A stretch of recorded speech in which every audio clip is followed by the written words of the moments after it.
Friends in Christ, I want to give you some more information about the upcoming distribution of Holy Communion. We're tentatively looking at the second Sunday in July, which will be July the 12th. Tentative time will be about 9 a.m. for the first group of folks to come, that is those who are 65 and older, or those with underlying health conditions.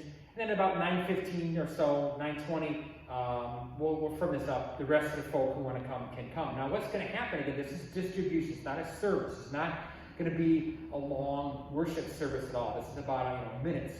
But we're going to be outdoors.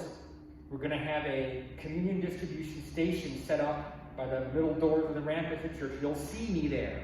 And we're going to have distances marked off in terms of how to approach, receive, and so forth. Those details I'll go into next time, but I want to explain some basic things ahead of time. First of all, on that morning, if you wake up and you're not feeling well at all, please don't come. If someone in your household has had tested positive for the virus, or is not feeling well, or you know you've been exposed, think you've been exposed to it, please don't come.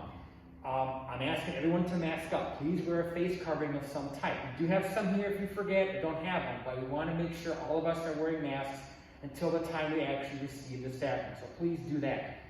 We're going to distribute the Eucharist in one kind. That is the body of Christ, the host alone. Why? Because it's simpler, but also because it's safer. Our bishop has instructed us that distributing in both kinds, whether it be outdoors, in the church building, is not desirable right now because of hygienic concern. We don't want to spill anything, we don't want to be sharing glasses, that kind of stuff. We want to avoid that problem right now. Now, I may make you say, well, gosh, am I being cheated here? Receiving the host, the body of Christ alone, is actually receiving the body and blood of Christ. Christ is fully, truly present in one element as if he's present in both of them. So you're not only receiving half. So don't feel like you're being cheated. This is more of extreme circumstances require some changes. But you are guaranteed receiving the exact same thing you received if you received in both kinds in the church as you were doing back before the middle of March. So I just want to clarify that. I know for many Lutherans that's an unusual thing, but you're not being denied, you're not being deprived of the full benefit of the sacrament. The other thing is we'll talk about the actual lining up and so forth, but just be prepared for social distancing marks, be prepared for guidance from ushers.